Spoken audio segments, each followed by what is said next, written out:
My Neckbeard X by EgderpinAround. So in my first year of high school, I was your average depressed and cringy girl. I was a loner and had very few friends I trusted. But I was also looking for some kind of guy to like me. I'd never had it before, and when I met Neckbeard, I thought I found the perfect guy. He was into Yu-Gi-Oh, anime, and even drew a little. I thought he was amazing at first. Until things went south. You see, he stunk worse than a pig farm covered in horse shit, and I swear he's never taken a proper shower. Not to mention he acted as if he knew everything. He was teaching me Yu-Gi-Oh, but whatever he said about a card previously, he'd change it up a little later. I'm a very forgetful person, but once you change up what you said before more than twice, I know you're lying to me. So I stopped playing the game with him and things were kinda okay. Until one day in class he passed me a note explaining how relationships worked. First it was hugging. Okay. Then kissing. Not ready for that, but okay. Blowjobs. Are you fucking kidding me? After that, I tried to break up with the guy. For 3 months this guy kept me on a leash by telling me he was going to kill himself if I broke up with him, that his brother killed himself if I broke up with him, etc. First off, he's an only child. Second, he doesn't even have the guts to cut. He uses ketchup. I finally broke up with him after I had enough of his shit, but that's not where it ends. He got with this other girl I knew, and despite me not liking her, I wanted her to know what to expect from him. The guy ruined my life in a span of 4 months. Well, I told her and she basically just wrote it off as a lie. Until she broke up with him a month later cause of his bullshit. And then the Facebook incident. I was scrolling on Facebook when I noticed I was tagged in something. I didn't recognize the name, so I went to the post. Neckbeard decided to threaten my life over Facebook and cut himself. Now I knew he hadn't actually been cutting himself because just weeks before, he'd written the name Raven on his arm in ketchup and went on to tell people lies like I fell from a ladder, a demon did it, I did it cause my friend died, etc. My mom was in the room and heard the audio of him saying he would kill me and take me down with him. We got a warrant on him. But that's not all. I happened to know the other girl he was going out with and her friend. My town is pretty small, you see, so if you don't know someone, a friend of yours does. I decided to explain to her what was happening and simply ask her to be safe. I can't control what people do, but I can certainly let them know what's bound to happen. Well, both she and her friend both called me a bitch for getting the warrant on the guy, and I promptly blocked them. I don't have anything to do with Neckbeard anymore. Sorry this is so long. ~. Switchbeard, Master of Thieves by deleted. I was told by several people to tell my story, and I felt that posting it here would be the best way. This is the tale of Switchbeard, the thief who stole my Nintendo Switch, hence the name. Here are the characters we'll be following today. Dwayne, me. Senior in high school, 57, brown hair, a bit on the chubbier side but working on going to the gym more and eating better. Female to male transgender, I know, go die, pass somewhat decently, still get quite a bit of shit from people, but most are accepting. Not super popular, but not a total outcast, class clown, always joking around with my peers and being obnoxious. Love video games, anything and everything Nintendo. Switchbeard, our story's antagonist, will also be referred to as Joey. 58, skinny as a twig, with greasy hair, a terrible stench like spoiled milk and cat piss, and a wardrobe of hole-filled sweatpants, My Little Pony, Doctor Who, and Rick and Morty t-shirts, and that typical fedora. Super high-pitched, nasally voice. Doesn't have a full neckbeard, but has a creeper mustache and some stubble, usually stained by the dust of whatever chips he was eating that day. A year younger than me, plays chess with his neckbeard posse before school every day, and plays Yu-Gi-Oh with them after. Huge Yu-Gi-Oh nerd, it's all he talks about. Has a reputation for stealing, lying, and being grimy overall. Ginger, kid I go to school with, a year younger than me. We stood at the same bus stop my sophomore year, so we knew each other, but weren't friends or anything. 6 foot, lanky redhead, glasses, Kinda nerdy but a really cool guy. Known to attract weirdos, though. Officer, the school police officer. Tall, buff lady with blonde hair. Intimidating as hell, but super helpful. This starts back in early January 2018, right before midterm exams. Since I'm an art student, I spend my first hour messing around in my AP art class. We honestly never did much work. I'd bring my Nintendo Switch to class, hook it up to the projector, and the 9 of us AP kids would play Mario Kart and other games. I kept my Switch in a Legend of Zelda Majora's Mask bag that was usually attached to me at the hip, and I usually never let it out of my sight. Keyword, usually. I accidentally left my bag in the computer room after rushing to get to English one day, and didn't realize it until I got home. I figured I'd get it the next day, since the door to the computer room was always locked after school hours. But when I came back, it wasn't there. I started freaking out, since I lost $600 worth of technology in a public school, and practically tore apart the room, and every other room I could have possibly left it in. This went on for a week. I checked the same spots, hoping it would just magically appear there one day.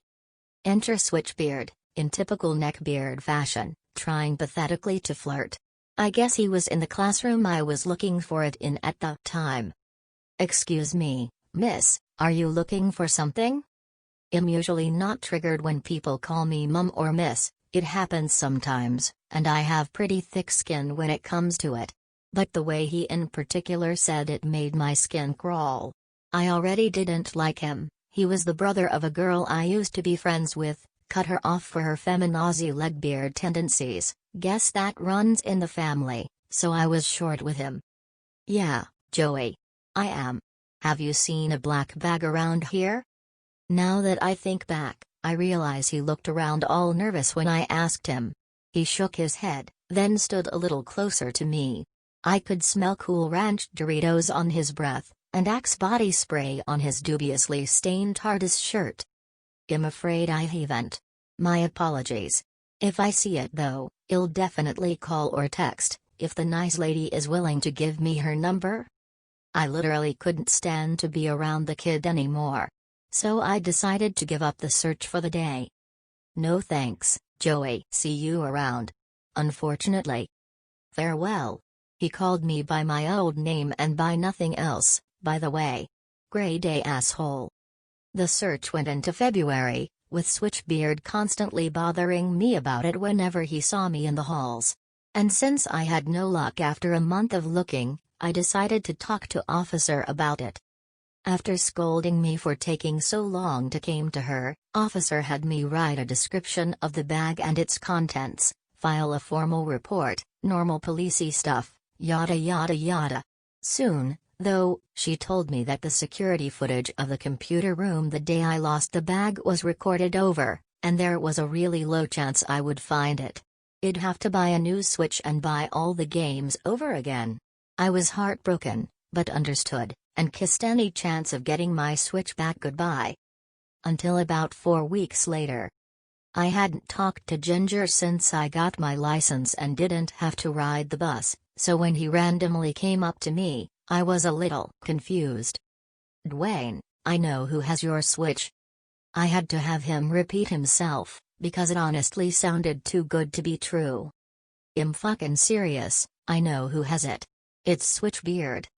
He explained that he was in the computer lab at the same time as Switchbeard, and saw him look through the bag. Switchbeard apparently looked at the profile logged in, said he knew the nice female it belonged to, and would return it immediately. And since I never got it, one can assume that he kept it for himself. This was a miracle, especially after months of no leads and lost hope. I could potentially get all my stuff back, and that was awesome. Honestly, Ginger was my savior. He's the one that broke the case and got me my stuff back, and for that I am forever grateful. I'm not gonna say I called it, but this kid was known for lying and stealing people's things. So I'm not sure why I didn't think of him as a prime suspect. I went to Officer immediately to give her the witness testimony. The next day, I was brought to officer's office, where our master of thieves was sitting, looking down at his New Balances, face stained with tears. I sat in the chair next to him, and scooted away a little to try and avoid the stench. I was given the bag back, which I was ecstatic about, but that really didn't change the fact I wanted to punch this kid in his damn face. He pretended to help me out, and feigned ignorance, but the whole time it was his grimy ass that had it. It felt almost like betrayal. Almost. He was forced to apologize for what happened, and he cried the whole time. Like he was the victim. He said things like, "I just wanted to be a gentleman and return it to you, but could never find you," which was bullshit, because he saw me and talked to me while I was looking.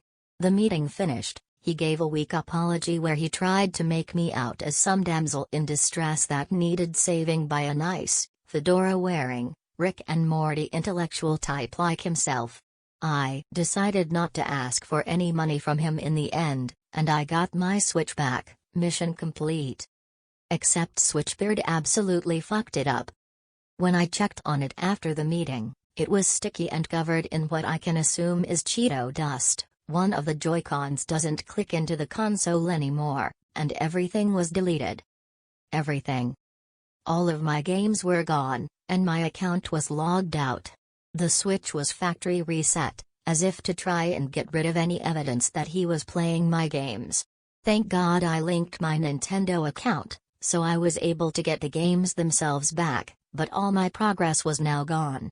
220 hours in Breath of the Wild, 30 in Super Mario Odyssey, all of my achievements were lost. People are always telling me to press charges. If I sued him I could get a bit of money out of him. I'm not even sure if he was ticketed, as I left officer's office before him. But I feel like exposing him to 40,000 people on Reddit might be the best revenge of all. I don't need money.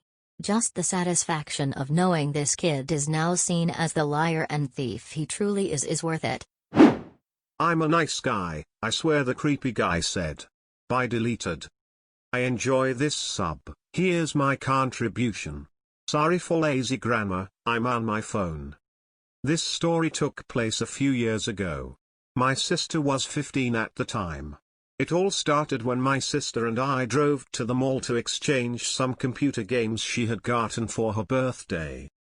I was waiting outside the store, she ran in and exchanged her games.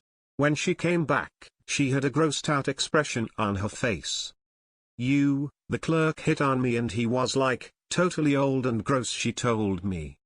Who? What happened? I asked her. It was like this smelly, creepy guy working the front desk, and I mean, really smelly, typically basement dweller-ish. When I went up to him he started asking me all sorts of questions like, where do you live? And do you have a boyfriend? It was super creepy. He said it's not often you see a pretty girl playing video games, and it's nice because he is sick of all the ugly girls trying to date him. At that point I figured she was just escorting. She was at that age where she thought every guy looking in her direction wanted to date her, and I just nodded absent-minded. Did you give him any of your personal information? I asked her like a good brother. No. But I did have to sign the receipt when I exchanged my game. Do you think he can use that for anything? Probably not, he's not allowed to anyway, it'll get him fired, I said. We didn't speak any more about the guy during the rest of the driver.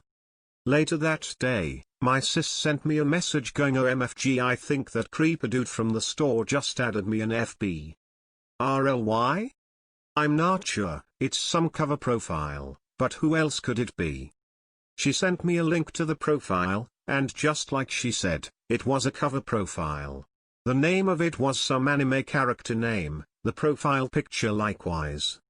The entire profile was sent as public, every update was either watching insert anime name or playing insert video game name. I texted my sis she should just decline the friend request and forget about it, either way there was no proof it was the same guy. A few days went by, and my sister wanted to hit the mall again. I drove her because she offered to buy me ice cream. I fucking love ice cream. We had been browsing for about an hour, when he hit her MCD to get some lunch, also the promised ice cream. My sister was in line waiting, I was sitting at a table nearby. Then some dude steps through the doors, and as he was on his way to the front desk, he noticed my sister and rushed to her. Like my sister said, the best way to describe this guy would be creepy. This dude was at least in his early 30s, maybe older. He had an underbite, which made him look like he was missing part of his jaw. His hair was shoulder-long and greasy, his neck was stubbled with a beard that looked like wool had been glued to his face. He was hunched backwards, but had a part belly which made him look like a cartoon caricature. Fashion-wise, he was dressed in a silky shirt with anime characters on it, cargo shorts, sandals and a pilot jacket which was at least 3 sized too small. This guy went up to my sister and stood uncomfortably close to her. Had my sister been any bigger, the guy's belly would have touched her. "Hi there," the guy said in a screechy voice. My sister jumped and turned around, then took a step back at the close proximity of the dude. Hi, she said. "So nice to meet you again. I was scared I lost you," the neckbeard continued. "Sorry, who are you again?" my sister asked, although I think she knew exactly who he was. "Come on man, it's me, the man of your dreams," the neckbeard said with a laugh. "Feel my shirt?" "And no thanks," my sister told him, nervously looking around. I got up from my seat. "Come on, feel it, try and guess what the material is," the neckbeard continued. At this point I went up to my sister, putting an protective arm around her and pulling her close. "Dude, you got a fucking problem? Can't you tell she doesn't want you anywhere near her?" I asked him in a threatening tone. The neckbeard's smile faded, he gave me a sour look, glancing up and down my body. "Fuck man.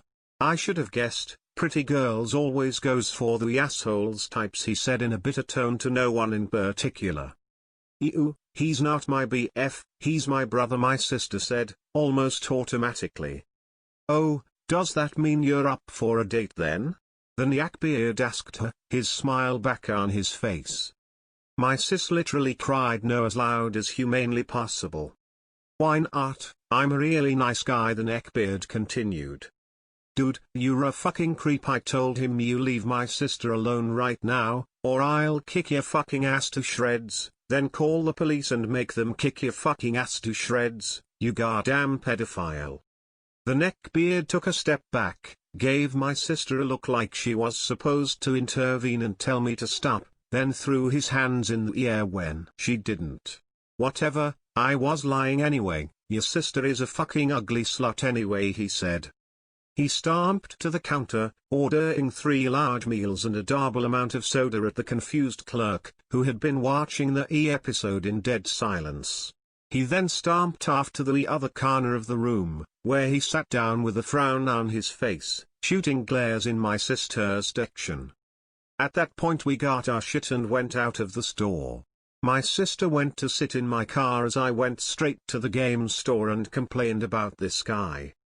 Upon arriving home, I called the cops and explained the episode too. Not much they could do at that point, but they would be ready to jump at this guy, if he ever as much as looked in my sister's direction again.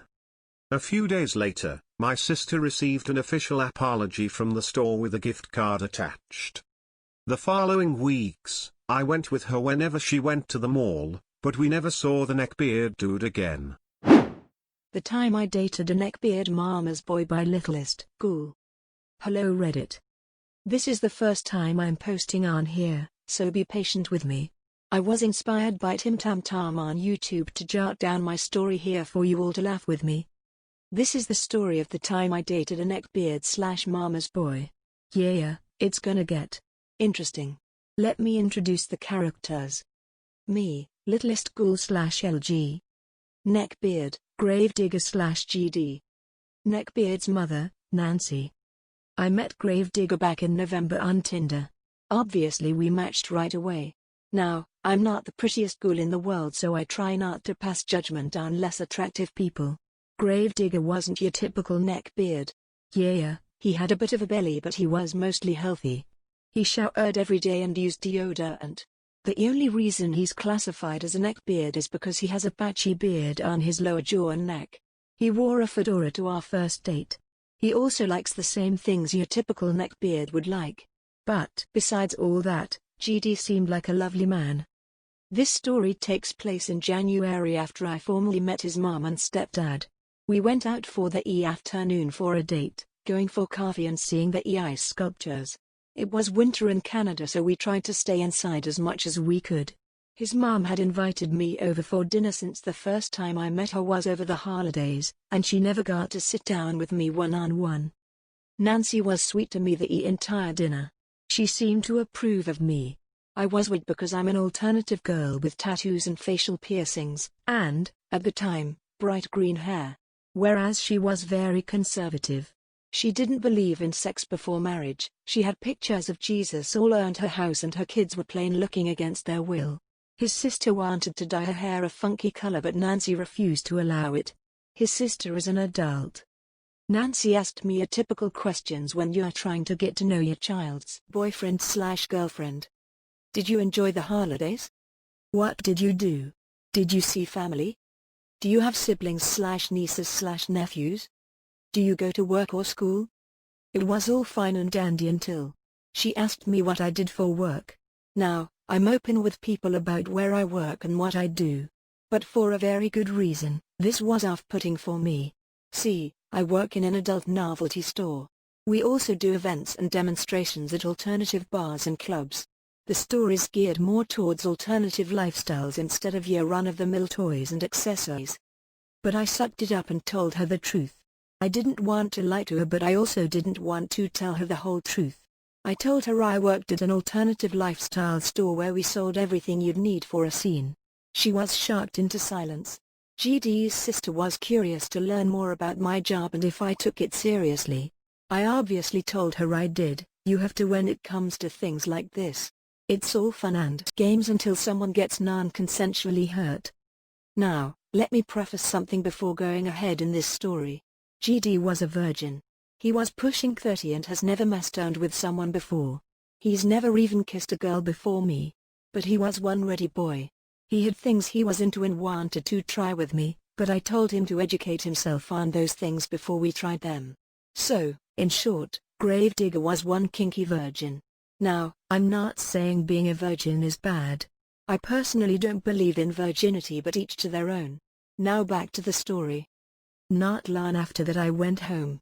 GD and I talked the entire time it took me to get home. I was on the bus. He said his mom was still shocked and quiet. When I got home, I had a shower and went to bed since it was late. Usually GD messages me in the morning before I get up, but that morning I got nothing. I just thought he decided to sleep in, so I shot him a good morning message instead. I thought it was odd that for the entire day I didn't hear anything from him. Until that evening GD messages me. I don't have the messages anymore but the conversation went like this. GD, I have something to tell you. But you gotta promise me you won't be mad. Me, okay. GD, no, promise me you won't be mad. Me, okay, I promise I won't be mad. What is it? GD, last night when you left.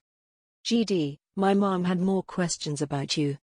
Me, alright, what does she want to know? GD, well you don't have to answer them. Me, what did she want to know? GD, she wanted to know about your sex life.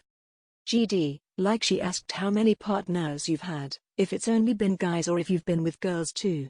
She wanted to know about your likes and stuff. I didn't know what to feel. I was furious and embarrassed all at the same time. This woman asked questions about me she didn't even need to know. I'm open and honest with the person I'm dating but not their entire family. They don't need to know those things. But wait, it gets better. Me, that's none of her business to know. GD, yeah. About that. Me, what did you do? GD, I answered her questions. Me, why? Why would you do that? GD, she wanted to know. Me, so you just told her? What did you even tell her? GD, I told her everything. Yes, that's right. He told her everything about me and my private life. I felt so violated. I ended up calling him to chew him out about it.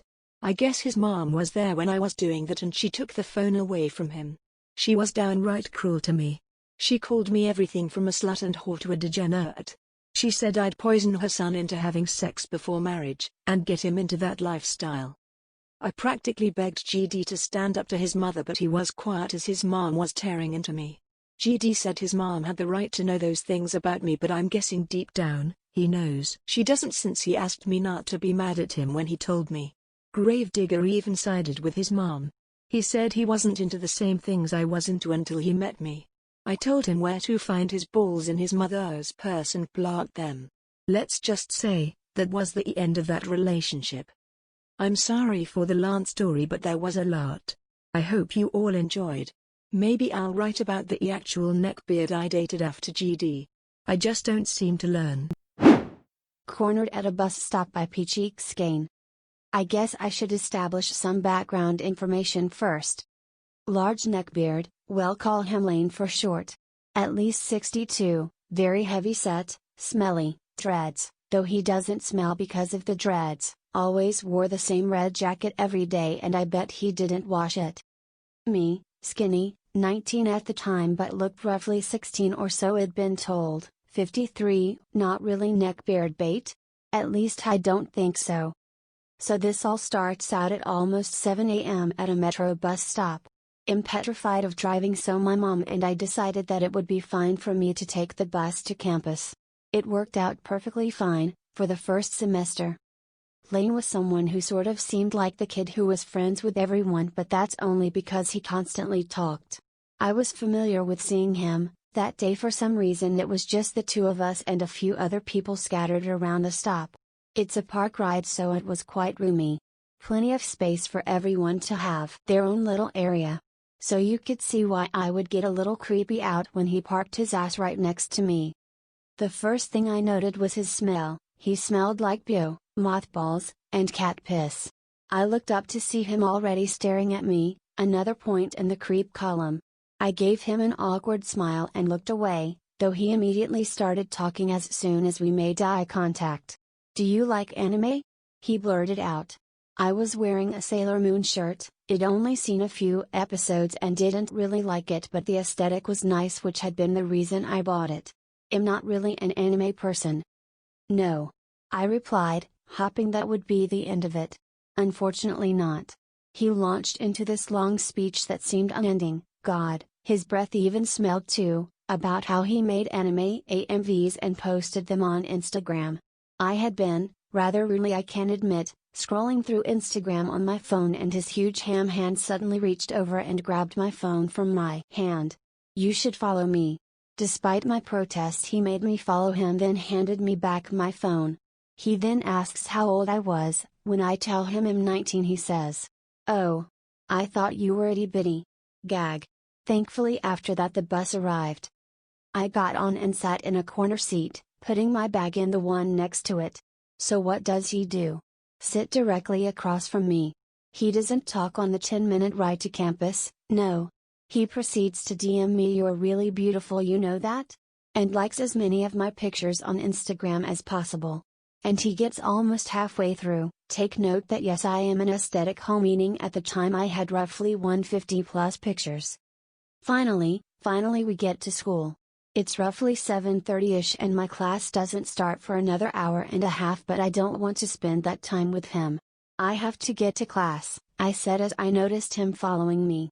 "I'll walk you," he replied, stepping closer despite my attempts to distance the two of us. At this point, I was panicking a little bit. I stop by the restrooms, loudly exclaiming that I have to go. He does too.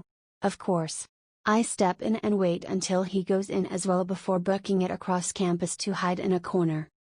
TLDR, I'm cornered at a bus stop early in the morning by a neckbeard who proceeds to like nearly 100 of my Instagram photos right in front of me and tries to follow me to class.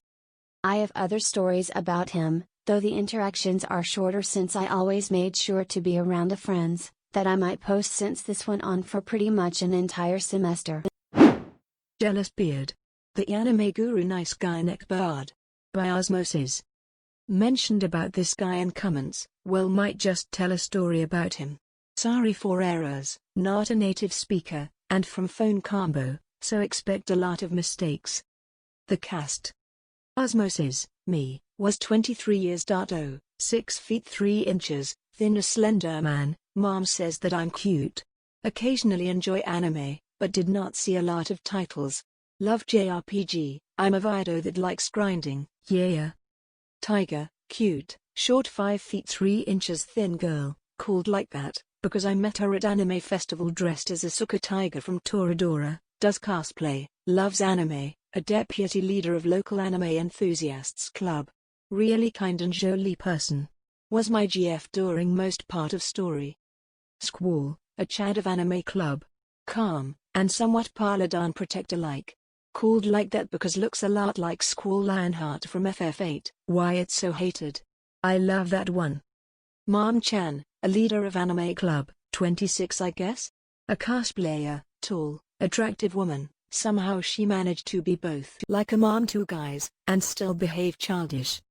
Anime club, a bunch of guys and girls, maybe 15 people? Never seen all at once, aged from 14 to 20 something. No fat yaoi gals, no explicit gross weebo, all are okay people, except for Jealous-beard, JB, an average height, really thin dude, always has something animesque with him, or a bag, or a t-shirt, or a hoodie. Not smelly, but greasy short emo-like bags and thin patchy scruff all around his face made him look messy.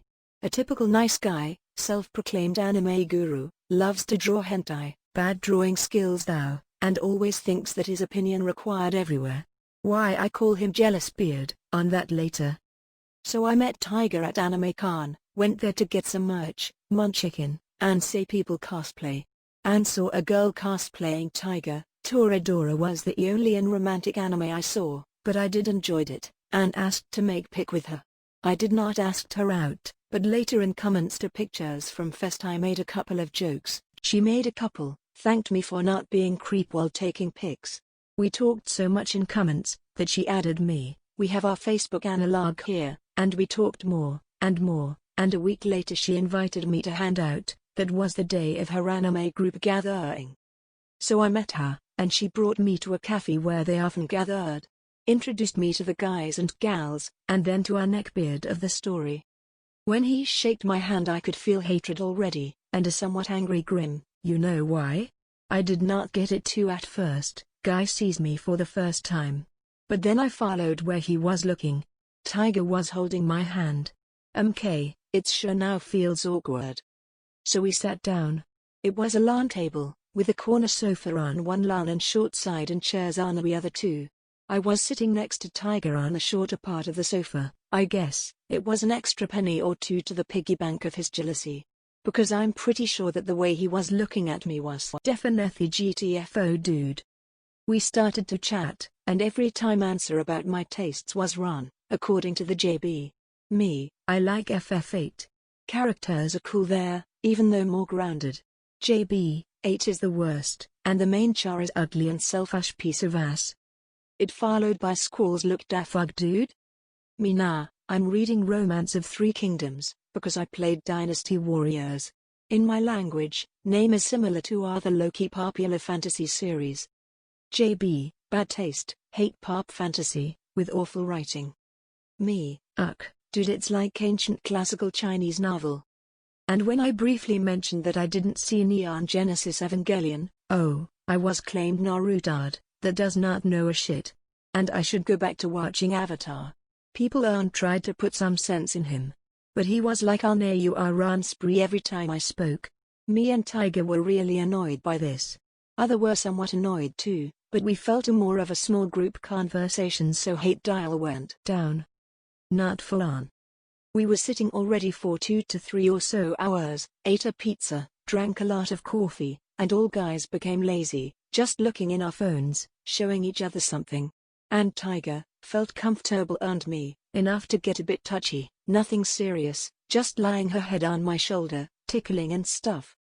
Across the table people might felt how hot it became, because JB was red, almost boiling. And that not a way of speech, His pale cheeks were really red. And the tiger grabbed my thin hip by 2 hands and said jokingly, "Wow, your hips are so thin, every girl dream. If I would put a wig on you, and a cute dress, you would be cute trap girl." I don't know what was the last drop, the fact of touching hips of a guy she knows for a week, or the fact that she called me cute, but he jumped, and while trying to cover his anger by I'm being fun and corny attitude, he jumped up and said, quite loudly, "No, ozzmosiz is too tall to cosplay as a girl, but me? I once tried on to put on a dress, and was looking like a true mo, a light fetish, for non-weebs." Too bad there were no cricket sound to ease the silence. We were sitting and staring at him for a minute, until Squall told with his most calm voice, "Dude, I really wish I could unhear what you said right now." For the rest of the EI hanging out he sat silently. A story is getting to learn. I'll tell you next time, about how he stated that he would be much better boyfriend, because he watched more anime than I did, because he learned Japanese, and because he was a man of high culture. Update. Fixed couple of mistakes. Made some new ones. Truth or Dare with the Neckbeard, Part 2 by _Miss Maggie_. As the last part was a bit too long, I'm trying to leave out unnecessary stuff. After the drinking game, everyone got a little drunker. Still not really drunk or anything, but just in the laughing and doing stupid shit kind of mood. We decided to play Truth or Dare. Kay, who I mentioned hadn't really drunk anything in the game, was confronted by some of the others, them saying he shouldn't join a drinking game if he wasn't going to drink anyway. Honestly, it wouldn't have been that big of a deal if he hadn't mocked everyone before. I think he got embarrassed because I agreed with him, and started to down a bottle of beer. Everyone cheered, he was happy, and got drunk really fast. Really fast. Again, not extraordinary drunk, but now blurting out inappropriate things. Every boy watches hentai, it's just the truth. He was dead serious. No shame in his eyes.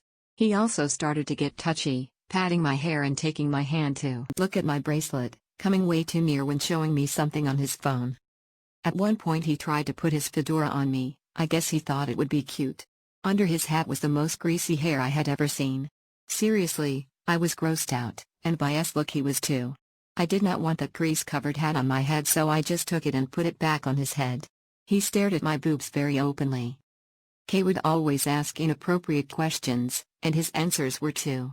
When asked about his first sexual encounter, he told a completely fake-sounding story about how he messed around with the mother of his best friend.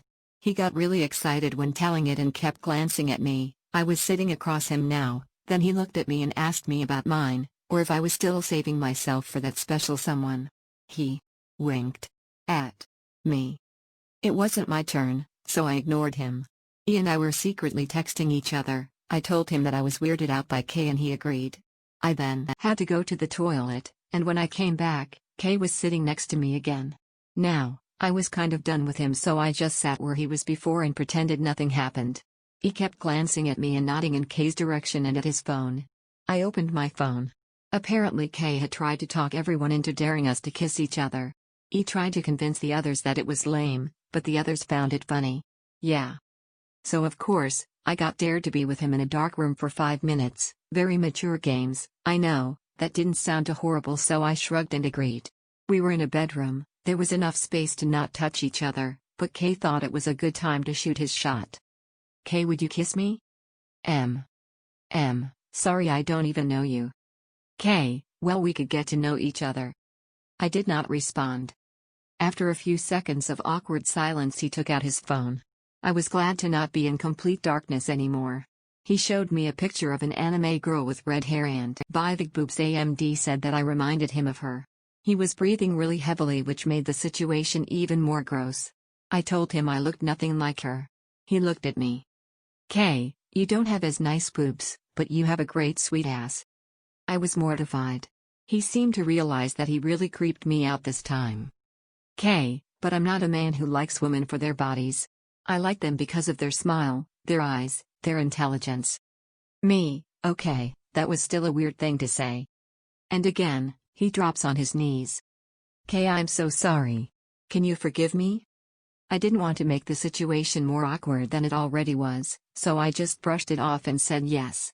Our beloved Kay, of course, thought it was super romantic to kiss my hand again. Uncomfortably long, and it was wet. I was scared to look at my hand after that. I washed it for good 5 minutes before I touched anything again. The time was finally over, we went out, I texted E what happened and we laughed about it, but I was still grossed out about K. Fun fact that I forgot to mention, K asked us to call him by the name of his favorite anime character. Later it was E's turn and K dared him to give him his phone. He didn't want to at first, but K promised not to do anything bad. He promised on Odin, as he said. Oh yeah, another fun fact, this neckbeard wasn't an atheist, but really into Nordic religion. I think he considered himself some kind of modern Viking. He wouldn't shut up about how modern television portrays the old gods all wrong and stuff. Cringe. He came back with E's phone and wouldn't tell us what we did. Then like 15 minutes later, my phone vibrated. I looked at it, thinking it's C. It was not. It was K. Now I knew what he did with his phone. I knew it was him because his WhatsApp name was the anime name he told us to call him, and his profile picture was a katana lying on a messy floor. He also had a really cringy quote about battles and going to Valhalla as his status. Unfortunately I don't have my old chats anymore, but I'll try my best to recall the messages. K, hello, know who I am? I was sitting in the same room as him, so he knew I was on my phone. M, haha yeah. K, enjoying the party? M, yeah, you? K, yes, but there's something I would enjoy even more right now. Smile, I remember he used this specific emoji. Only sociopaths make noses between the eyes and mouth. Again I was in shock, not wanting to know what he meant by that, although I knew it. I ignored the message and put my phone away. The game went on, more people joined, it was fun and I kind of forgot about K until my phone vibrated, and without thinking I opened my phone. I could practically feel K's eyes watching me eagerly, so it was too late to pretend I didn't see it. It was a picture of an anime boy holding the girl in his arms. Both looked sad and really edgy. It was the kind of thing I would have probably reposted when I was 11. I just wrote back ?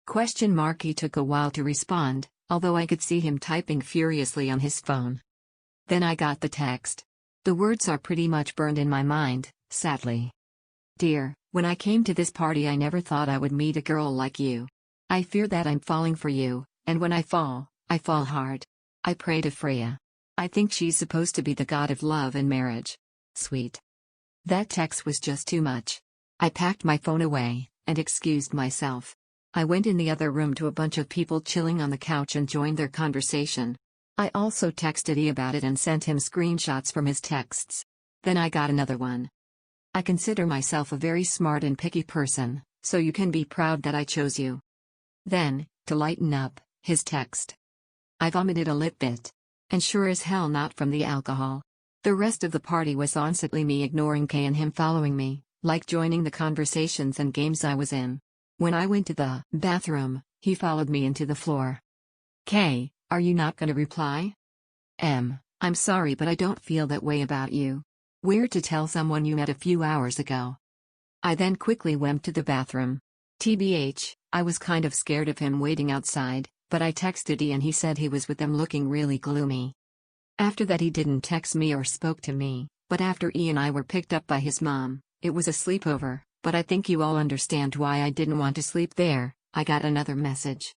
I thought you liked me. Guess I'll stay lonely forever, because no girl will ever like me. He proceeded to send me pictures of sad anime boys and edgy quotes on them. His last message was something along the line of how I shouldn't have played truth or dare with him when I didn't plan to kiss him anyway, which makes no sense at all. I blocked him the same night, and sometimes when I'm laying in bed, I still see a red anime eye staring at me from the dark corner of my room. My hand hurts and there are probably so many mistakes, but after starting this story all the memories poured out again. Sorry for the incredibly long post, but I'm a sucker for making stories longer than necessary. Sleep well. The fourth encounter with Adrius the Neckbeard or Milady don't want to touch my katana by only _for_the_ cats. Hi there. First of all, I want to apologize for the long hiatus, but I'm going through a bit difficult phase of my life, so I don't have much time to write. It's nothing too grim or serious, just university going hard on me, midterms are around the corner, and because of this, I have to open my textbooks first time in this semester and damn it hurts me a lot. Anyway, there is nothing you can't solve with a respectable amount of tinka, so enough bitchin' and let's get on with the story. Before we start, if you didn't read the first 3 encounters but you are interested, you can check them out here. Bad pun won't get you laid. The requirements to be a real man. Vomiting on lady won't get you laid. The cast. Me, only _for_ the cats, 17M, your average Hungarian midget.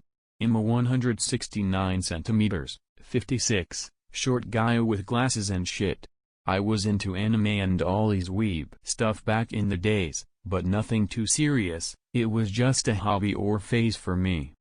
EO, 17F, a cute, small, around 157 centimeters or 52, girl with short red hair and big green eyes who likes anime, fantasy, and kind of into cosplay. I guess you can call her beard babe. Victra, 19F, Eo's best friend, a die-hard anime fan. She is very short-tempered and likes to yell Japanese words like baka sometimes, but other than that she is cool. Adrius, 25M, Victra's older brother, a true neckbeard. He is a tall and obese guy, with a well-maintained beer belly, greasy long hair and a double chin, which he hides behind a neckbeard.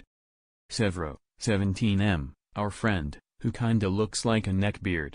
He is chubby at least and he likes cargo pants and band shirts, but his heart is pure gold.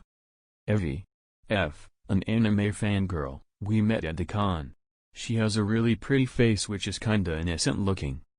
This story takes place during the fall of 2014 when we attempted the Fall Mondokon 2014, which is I think the biggest anime con in Hungary. Io told us she wants to cosplay Ed from Cowboy Bebop. She was very serious about it, she spent countless hours making her outfit as perfect as possible. Problem was, Adrius heard this from Severo, and he decided he will cosplay as well. He didn't tell us which character he wants to impersonate, but he told Victra and Severo that his cosplay will be absolutely unique, cool and perfect. We decided to meet at Ekferenc. It's a really big square in the downtown of Budapest, because it's easily accessible and there is a metro line between the square and the location of the con. There was 5 of us, I, EO, Victra, Adrius, and Severo. We met around 9 a.m., but Adrius was running late. He arrived half an hour later and damn, his cosplay was truly unique, just not the way he intended it to be. He was wearing a black shirt with a picture of wolves on it, black pants, red sneakers, a really old-looking leather jacket, which was way too small for him, small sunglasses and, I kid you not, a top hat. In addition, he carried an umbrella that looked like a katana. In short, he looked like those neckbeards you see on Facebook trying to look as cool and badass as they can. Good day to you. He greeted us with a tip of the top hat and then he turned towards CEO. May I say, m'lady, that your appearance is as stunning as ever. My heart fills with joy when I can catch a glimpse of your natural beauty. And I have to say, your cosplay is really on point. You look almost as cool as me. Thank you, EO answered with a confused look on her face. You welcome. I'm always happy to compliment pretty girls like you. I just can't help it, I guess I'm a naturally nice guy. After this, we headed to the con. The first few hours was pretty normal. Adrius fell silent and we just had a great time. EO's cosplay was on point, so a lot of people approached her, asking for pictures and all that shit. She was really happy about it, she was smiling like crazy all day. Adrius, on the other hand, was really disappointed that nobody liked his outfit. I think most of the people didn't even notice he was cosplaying. First, he was just sad, but he became more and more angry. Maybe after 2 or 3 hours, he started mumbling about people who can't see true art, even if it is under their nose. Then, around 2 p.m., he started to act like an idiot just to draw some attention. He was running a few laps around with dead serious face, it was really slow and loud thanks to his not-so-fit body. Then he started to mumble some made-up words without any meaning. When he saw that nobody noticed him despite all his cringy efforts, He switched tactics, and he approached directly to a really pretty girl, who was standing alone not so far from us. I will call her Evie from now on. Hello there, m'lady. He started a conversation with his signature bow. You want to know more about my cosplay? Sorry, but no, thanks, Evie said. Little did she know that Adrius don't take no for an answer. Actually, it's not from an anime, it's my own character. He started with a big, satisfied grin. His name is Shadowflame, and he is a really dangerous man. He is half human, half demon, and he forged his blade from his own insanity. I like to call him my dark side, you know? Yeah, that's interesting, Evie said with a shitload of sarcasm. Now can you please leave me alone? But we just started the conversation. Adrius stayed on target. He even started wagging his umbrella like he was fencing. You want to touch my katana? I can show you some really sweet moves with it.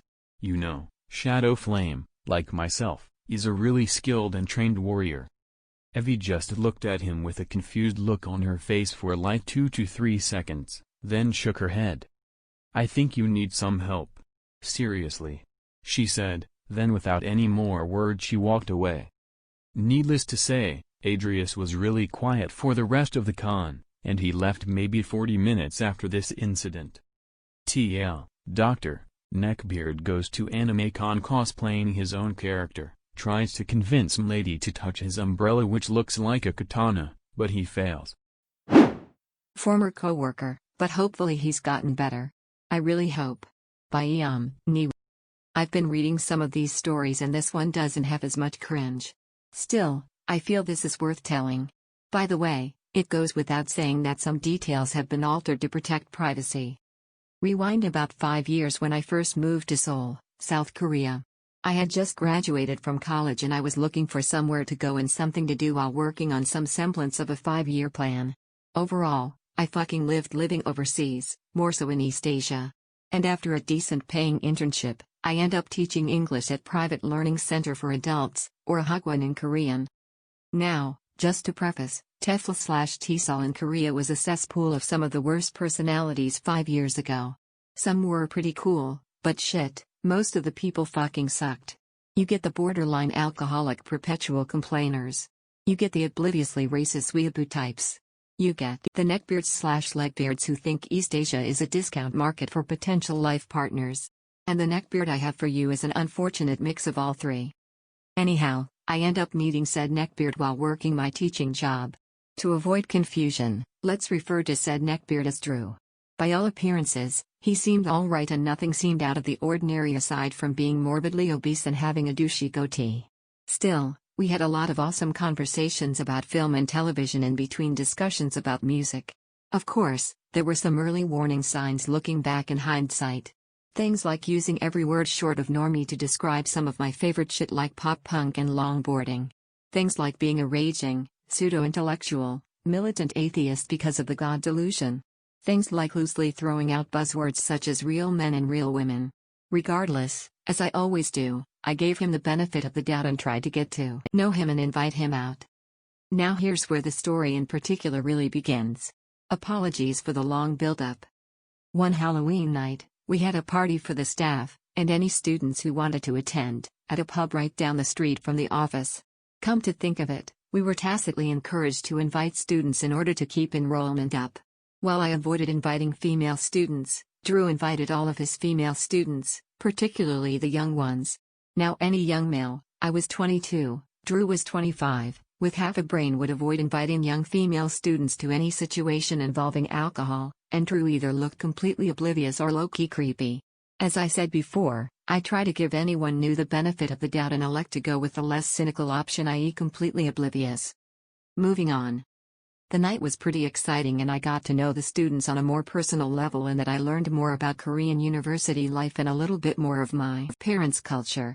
I would be lying if I said that it was tough ignoring the obvious advances from young, scantily clad, female students who were in my age group, especially the attractive ones. I still recall one uni girl getting a little too handsy with me and having to put another male student my age between us. One night of sex isn't worth potentially losing a job. It was at that moment that I noticed Drew was trying hard and miserably failing at charming the girls he invited. And when I say that he was trying hard, I mean he was trying really hard, and the girls were visibly creeped but politely smiling and forcing laughter since he was their teacher after all. Naturally, I try to help steer the conversation to less uncomfortable territory and things seemed to get better. But through it all there was one girl who was talking to me, partially out of interest, but mostly to avoid Drew. Unfortunately, Drew starts to push harder for this girl and the girl pulls me closer. Seeing the situation, I don't resist. Last call comes around and she asks me to stick around and walk her home even with Drew insisting that he do it. Just to placate the man, I proposed that the three of us walk him home first in hopes that she would be able to let him down easy, with him drunkenly stumbling back into his apartment and forgetting about it all the next morning. Bad decision. The whole time, he's trying to put his arm around her, ignoring the fact that she's been holding onto my arm the whole time. He even proposed inviting her inside to give a massage. Thankfully, he didn't try to kiss her. Thankfully. We end up dropping him off, and as we're walking to the main street to hail a cab, she still holds onto my arm. Almost reflexively I ask what's going on and what exactly happened between her and Drew. It turns out, she wasn't a student and she just happened to meet him at a language exchange for university-age students and they had been in casual contact for a month. Note that she wanted to strictly be friends, but Drew wasn't getting the message. At that moment, she suggested going for another round of drinks to shake off the creepiness of the situation, all while giving the sexiest flirty grin. Huge plot twist. Needless to say, we ended up going home together and she ended up becoming my girlfriend. Fast forward a few months. Now for the sake of tact, we kept our relationship very low-key, but eventually then girlfriend had to spill the beans to Drew and let him down for good. Things did not go well after that. Up until that time, I had not met a more viciously vindictive piece of shit in my life. Forget the racist asshole fucks I went to high school with. Forget the douchey frat stars from college. Fuck this dude. Every little thing he could catch me doing, he reported. No tie? Reported. A minute late? Reported. Giving private lessons for a little side dough? Reported. And for real, fuck that neck-bearded piece of shit for that last one since I really needed the money. Did I forget to mention that he would drop snide comments about nice guys and douchebags whenever I was around? Talk about a toxic work environment. And when the new boss moved in, you can bet that he did everything to ruin my reputation as soon as he could. But even through all of that, I held my breath because I was moving on to a higher paying translation job anyways. And honestly, I felt somewhat sorry for him.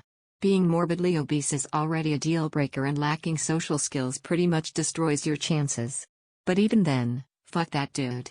Getting rejected isn't any reason to try getting someone fired. TL, doctor, I inadvertently became a Chad who took a neckbeard Stacy. The asshole subsequently tried to ruin my reputation in retaliation. How I Was a Roommate with a Wolf by AlbCorey55. Just found this sub and have spent most of my day reading these stories. I have decided to tell a neckbeard story of my own.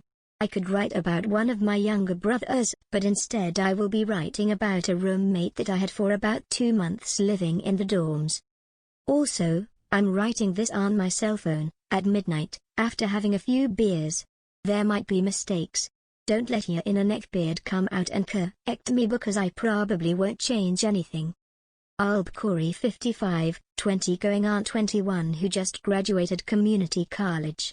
Played sports growing up, plays some video games but generally stays away from most neckbeard/nerdy culture.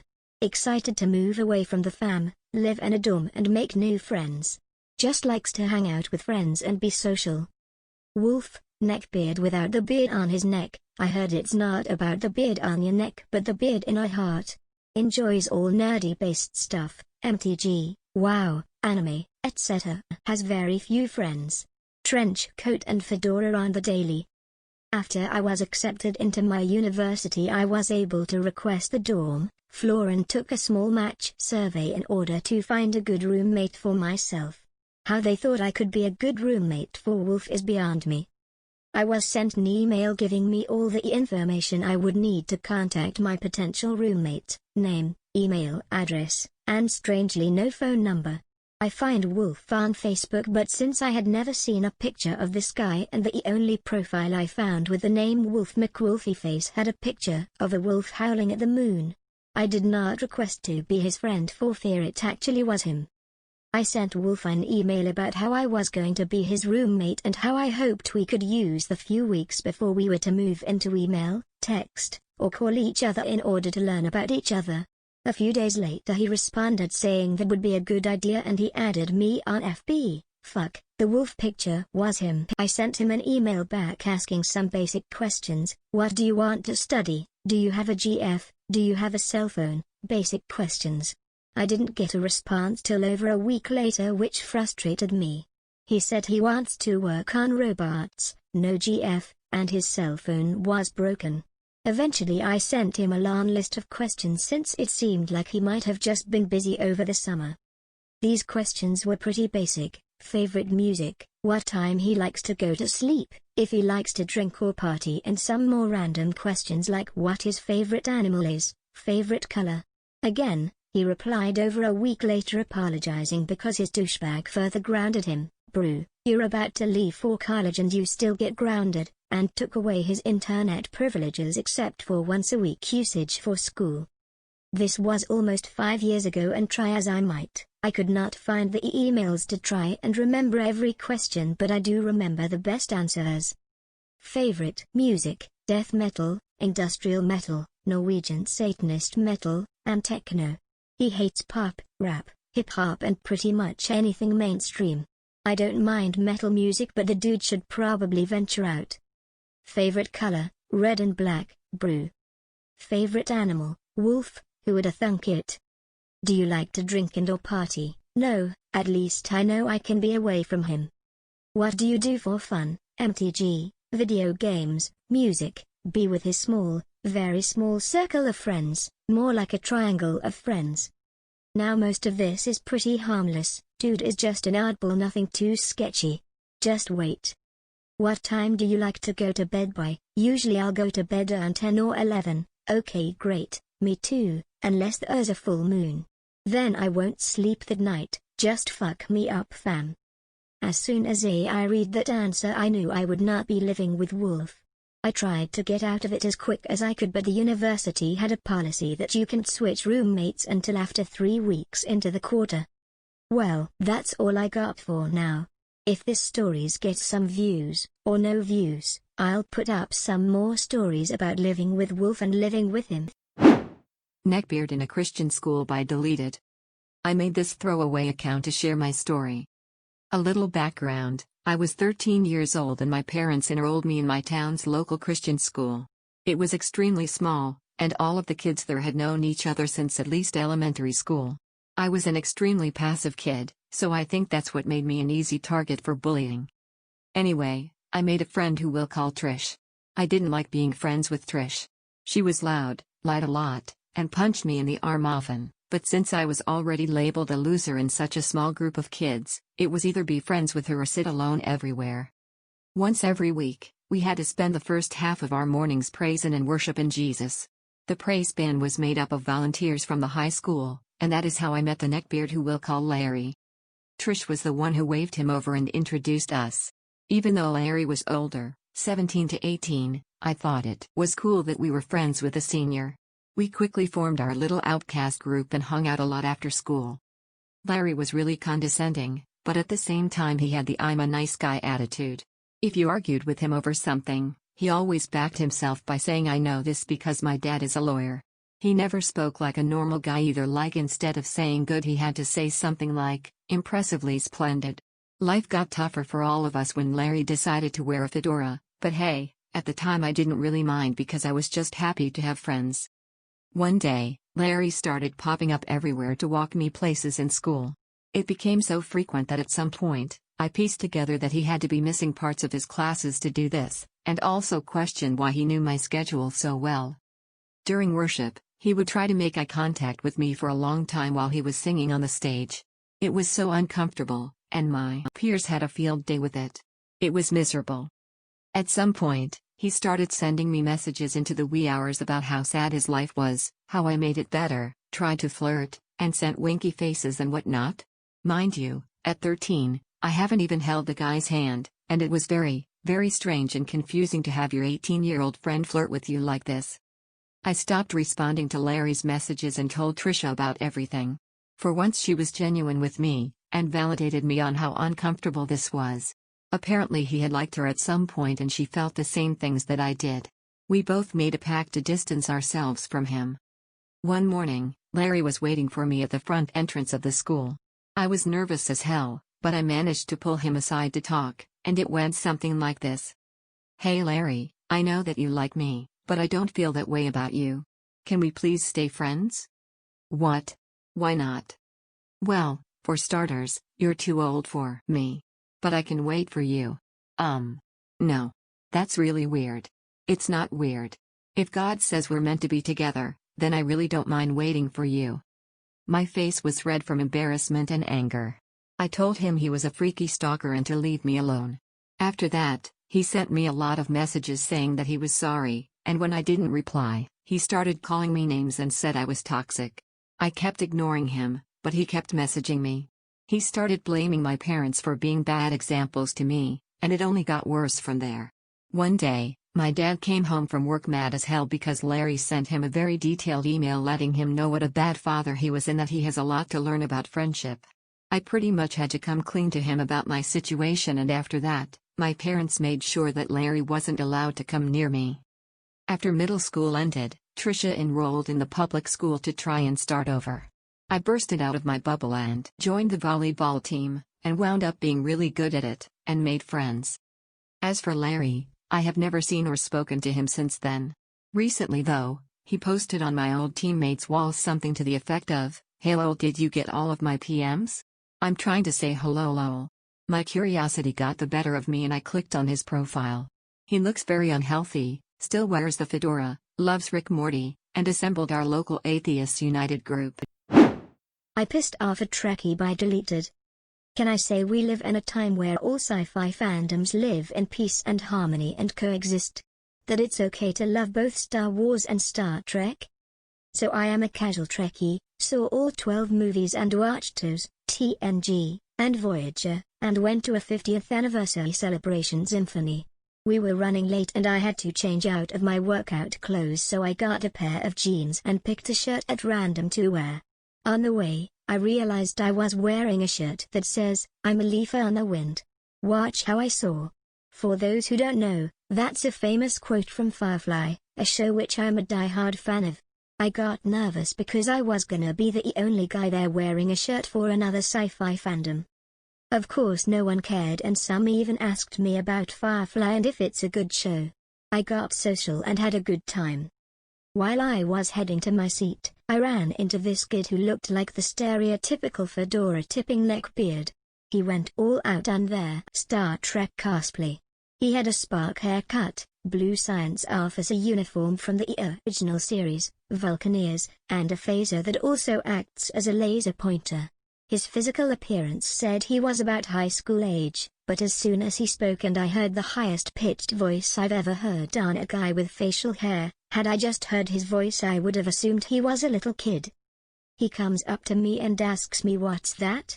Points to my shirt, and gets uncomfortably close to me where I can feel and smell his breath. I backed up and told him it's from a show called Firefly. I swear to God he yelled out in the middle of the illusion, "You can't wear that, it's not Star Trek." He sounded angry and disappointed, as if his life and sanity depended on everyone wearing Star Trek attire to the convention.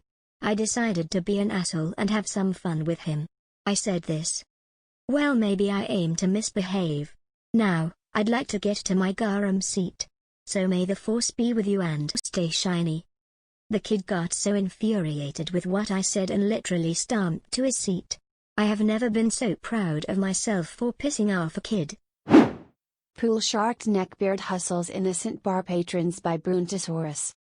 What's up guys?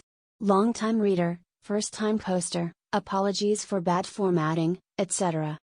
So to preface, I live in a particularly drunken US city and I work days at a bank and nights at a bar in the downtown area of said city. Sometimes I'll get out of my day job and walk to my favorite bar to have a few drinks/shots before I have to go deal with drunken frat kids for the rest of the night. I like this bar because the drinks are cheap, way too strong, and they're always playing random punk and 90s emo. During this early evening time, It's usually just me and a couple of other dedicated drinkers sitting in there not bothering each other. Usually. Yesterday I stopped in to kill a couple hours and was sitting at the bar with a couple of beer delivery guys on their breaks when the neckbeard of our story walks in. He was a tall, skinny dude who looked like he had to be in his late 30s or early 40s. He had a wiry, greasy-looking ponytail, a trademark patchy neckbeard and was wearing all black, including a Mac-style duster. For the sake of this story, I shall call him Poolshark Beard or PB for short.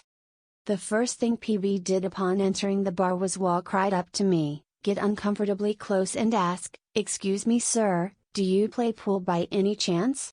This isn't a bar where random strangers typically walk up to you, so I was caught off guard. "Nah man," I replied. It was Cinco de Mayo and the bartender had Selena on TV and Chicharrones out on the bar, so I couldn't be bothered. After that I watched as he did the same thing to everyone else at the bar until he eventually found a taker in a cute hipster girl sitting by herself in the corner. The two walked over to the pool tables in the front and I forgot about them for a bit. A few minutes later, PB walked back up to the bar and ordered 1 shot of your finest whiskey and 2 shots of your cheapest tequila. He then told one of the beer delivery guys that his oversized novelty sombrero was not okay and racist. The guy was clearly Hispanic, and proceeded to lecture him on the history of Cinco de Mayo. When he was finished with his lesson, he told the bartender that the title fight record he was playing was shit and asked him to put on some band I'd never heard of but can only assume was some obscure fantasy metal band from the name. Now normally they'll kick people that are bothering other patrons out, but judging from everyone's faces I think we were all collectively amused and wanted to see where this was gonna go. So PB went back to his pool game and we went back to whatever we were doing.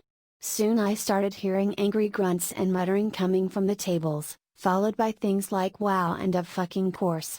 A few minutes later, the girl walked up with a fresh $5 bill and exclaimed, "Look what I won." She then bought a drink with it and walked outside to the back patio. PB came up to the bar shortly after and started ranting about how that bitch got super lucky. He started looking for someone else to play and the racist delivery guy agreed to play him for $10. Once again, I started hearing the same sounds coming from the tables, along with amused laughter. Pretty soon the delivery guy walked up with a $10 bill and announced that he had to get back to work. PB was not too happy about this and loudly demanded that they play double or nothing. When this was rebuffed he pleaded, "Can I at least have my $10 back then?" The delivery guy told him to fuck off and left. After that no one wanted to play so PB just sort of awkwardly stood at the bar and muttered some story in my general direction about going to Australia and meeting some bartender girl there who he was now in a long distance relationship with. "Yeah okay dude." I nodded politely and said "cool man," after which he stood there in silence for a few minutes before shuffling out of the bar. The weird thing is that I can't figure out if he was really just bad at pool and thought it would be easy to beat random strangers or if it was all just part of his master plan to hustle us. Either way he failed pretty miserably. Anyway, I see neckbeards quite a bit in the wild but I thought I'd share this story cause this incident caught me so off guard. Thanks for reading guys. Feel free to leave comments if you have any suggestions on improving my writing/formatting, or if you found this story boring and shitty. My Husband and the Not Missing Legbeard by Nijneke. So, my husband is not active on Reddit, but recently told me this golden story that I do not want to hold back from the world. If this does not belong here because of wrong gender, please let me know. Please note, English is not my first language, so excuse me for possible mistakes. Ps. The description has gotten way longer than expected, so long read. TL, Dr. Legbeard L stalked my husband, got given up as missing on her introduction week on university because she followed him around everywhere and eventually told him that she wanted to have sex with him, while her grandmother and whole family were sitting right next to her on her birthday and everyone could hear. The characters in this story: husband, who I'll call husband; Legbeard, who I'll call L; sister of Legbeard, who I'll call P. The timeline: a longer period of time with a gloriously awkward ending at L's birthday. A few words about husband. He never notices when people are into him. He's a very friendly guy who talks to everyone and treats everyone the same. He used to wear long hair and band shirts, the typical student metalhead. He's since then cut his hair short and started a regular office job. During our student time we were members at 2 students' unions. One focused on board games and one focused mostly on drinking, a kind of bar where you pay subscription. The board game students' union was a very typical place to find more leg and neckbeards. Husband went to the board games union every week and usually would stay late and play a bunch of board games and drink some beers, normal stuff, right? During University Introduction Week in our hometown, all new students get to know all the students' unions. They sleep in large temporary dormitories and try to find their way around town.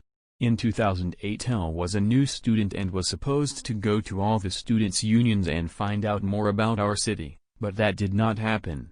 Her first union introduction was at the board game union. There she saw husband and apparently she was so super impressed by him that she did not leave. When Elle walked in, husband did the regular introduction story and showed her the board games and the bar. She remained at the union to play games on her first day, abandoning her introduction group even though that is not meant to happen. Husband didn't think anything of it, until eventually, it was 1 o'clock in the night and she panicked because the dormitory was closed and she could not return. Since husband is such a nice guy, he and his roommate took her in for the night to sleep on the couch. Apparently there was already an awkward situation where she was surprised that she couldn't sleep in his room. She couldn't stop talking about board games, anime, manga and, very awkwardly, all of her weird fetishes.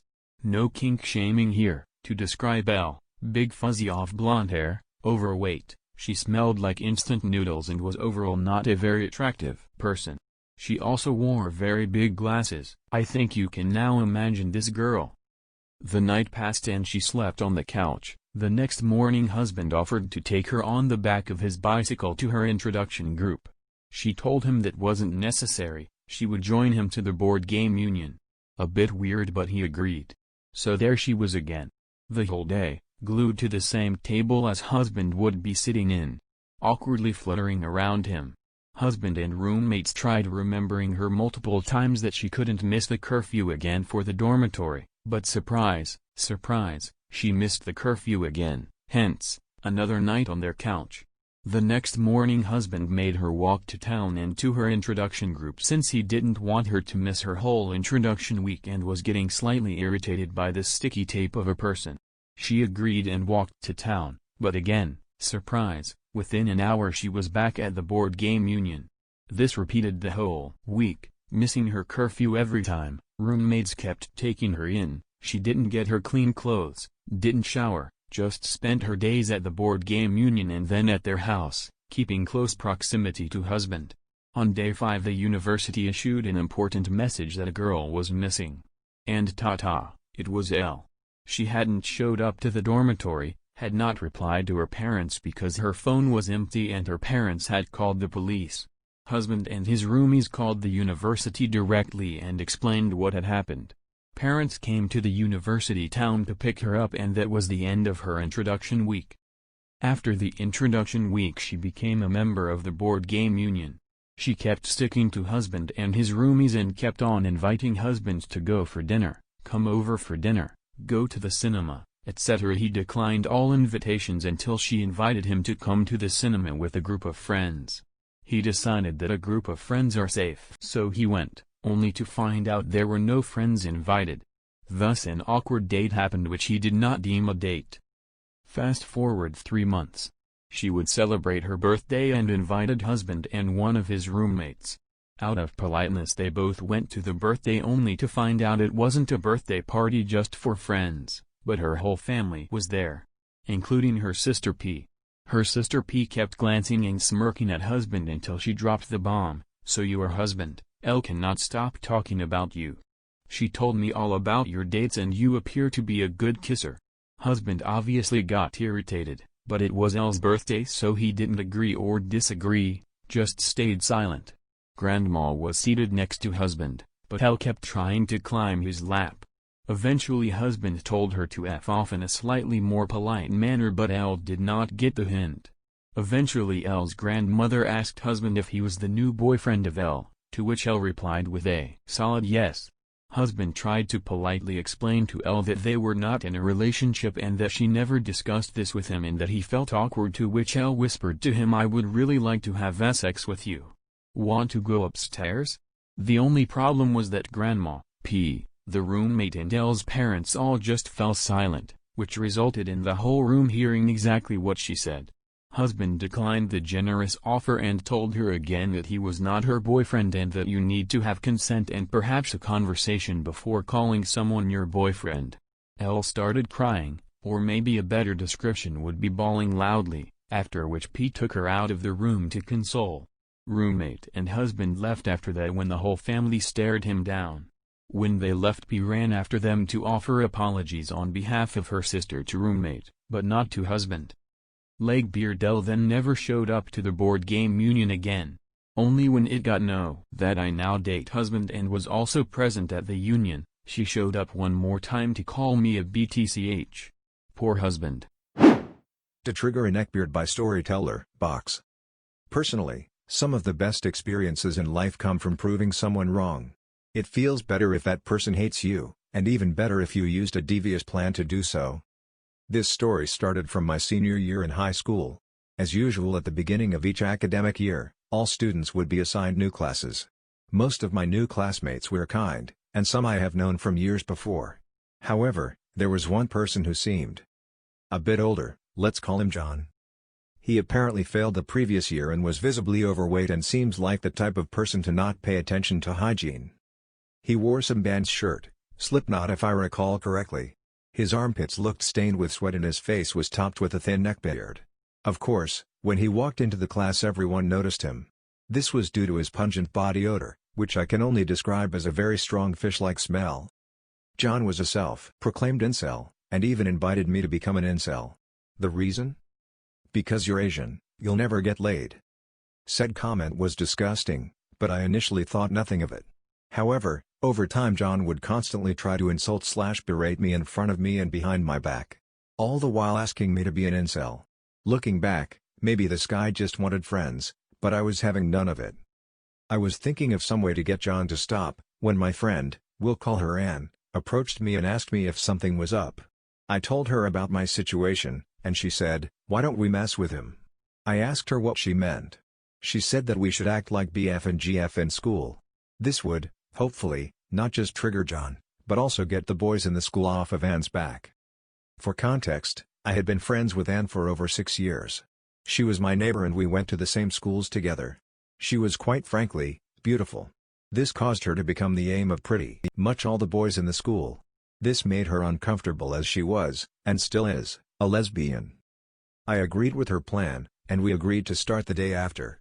We decided to come to school together, and put on the act. She held my hand and walked around school as we tell each other shitty inside jokes that no one would understand. Eventually, we met John.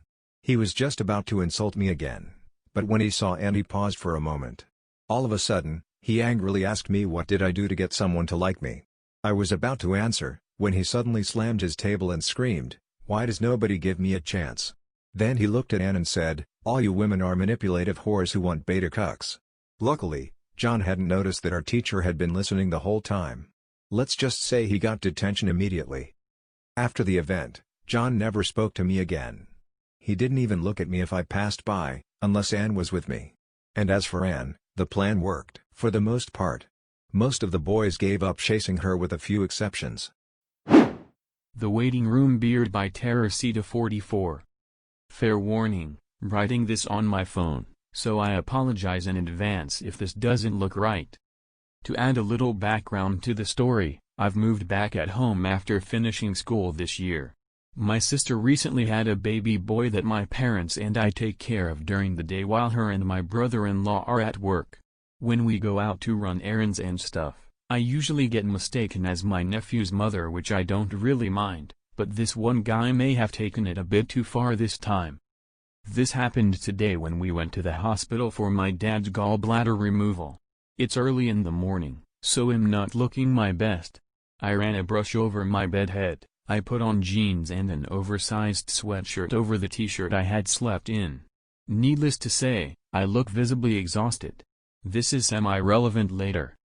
We get to the hospital, and as my parents are doing the check-in stuff, I settle the baby and myself down in the waiting area where there are a small group of people who also look like they're tired as hell. Only one there that looked like he was about close to my age was a bit overweight with a wispy mustache, a sweatshirt, and a buzz cut. He had giant headphones and that I could hear loud rock music blasting through them. He looks up when he senses my entrance to the room and gives me a smile. I give him a polite one back and then focus on the baby since he starts waking up for his bottle. As I'm preparing his bottle, I notice in my peripheral that the guy's eyes are shifting from me to my nephew. When I take the baby out from his carrier and start feeding him, the beard takes off his headphones and looks directly at me with an even bigger smile. WRB, how old? Me, glancing up but still feeding, he recently turned 3 months. WRB, Hess really cute. Must take after his mother. Then he does a chuckle that I'm guessing was supposed to be flirtatious. Me, awkwardly chuckles, oh no, Hess actually my nephew. I'm watching him for my sister. WRB shakes his head at this and rolls his eyes. And then laughs condescendingly. WRB, there's nothing wrong with being a young mother. You shouldn't be ashamed. I get that it can be a tiring job. You look like it's been doing a real number on you. I admire the hard work you're doing at such a young age.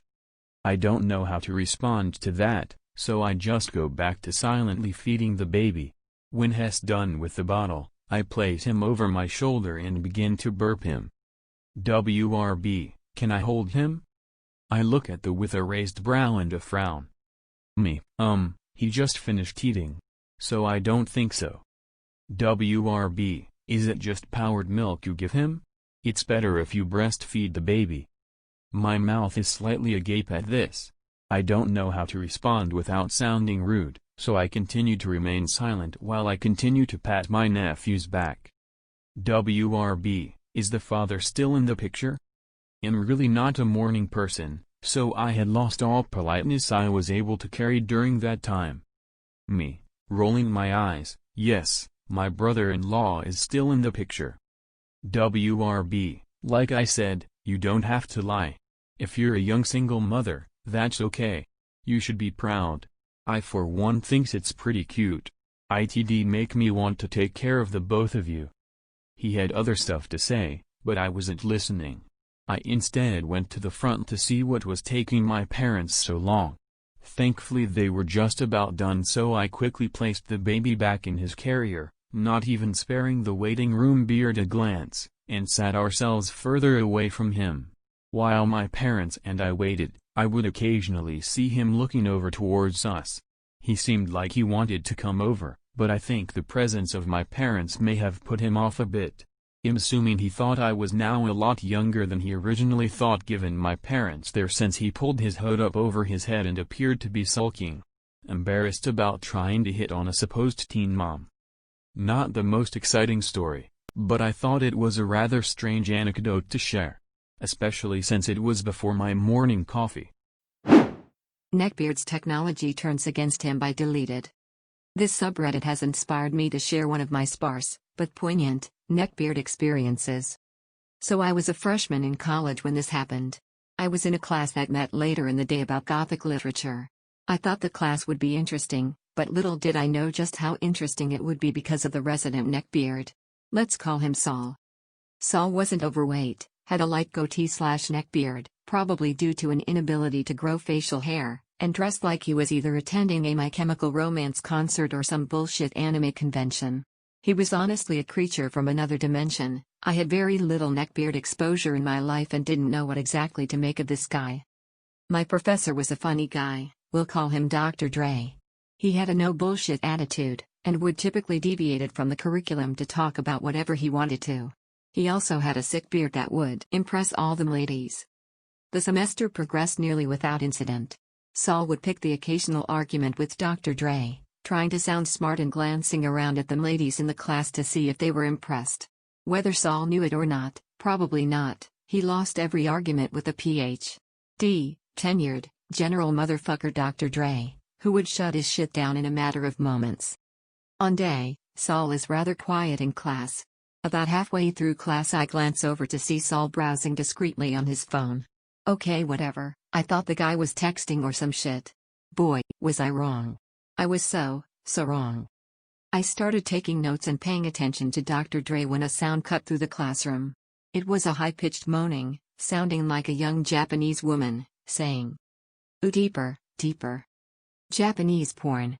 It only lasted around 3 seconds, but there was no mistaking what it was, or where it came from. Saul's phone. I don't know what phone he had, but that shit was loud. Loud enough that Dr. Dre stopped mid-lecture to stare at Saul. I didn't look over at him because I had no desire to make eye contact with him, but I'm sure Saul was inundated with the thickest, slimiest spaghetti of his entire life. "Turn off your phone in class," was all Dr. Dre said, with so much gravitas I'm wondering if the phone exploded later out of sheer terror. I couldn't stop laughing. Guys, it was horrible. I felt horrible. The guy behind me, a member of the football team, was laughing even harder than I was. The two of us had a giggle about it after class, but I'm sure Saul went right home and posted numerous Facebook statuses about how he can no longer trust anyone, including technology, and that we were all dead men for laughing at his glorious waifu.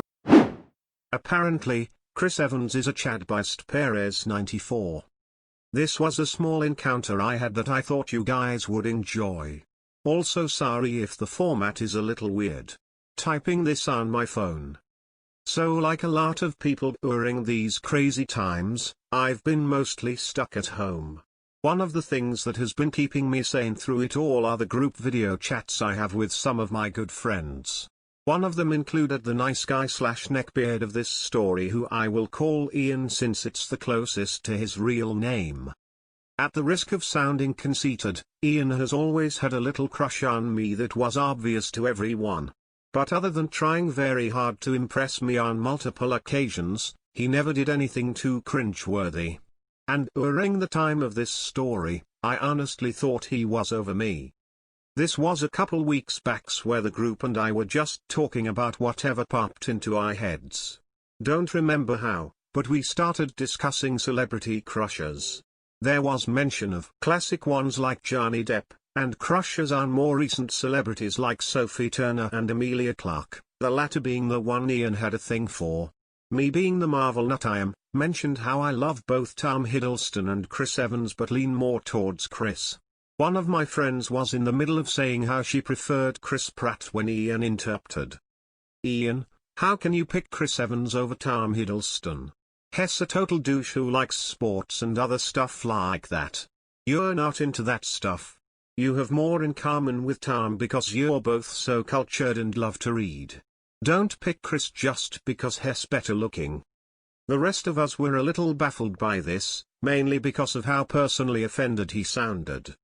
I'll admit that Chris is pretty to look at and that I don't like football or working out, but I like guys who are more down to earth and that don't take themselves too seriously. That seems more like Chris. Plus I like more of his movies than Tom. Mind you, I said my defense in a casual and playful tone to let him know that this wasn't meant to be a serious discussion. And someone else in the group decided to switch topics by saying how he loved Chris in Knives Out, but not before Ian needed to mumble one more thing about girls always falling for the jocks instead of the men who actually have any brains. Again, this just a small interaction among my group of friends that I thought was really weird. Luckily, he hasn't mentioned anything about it again.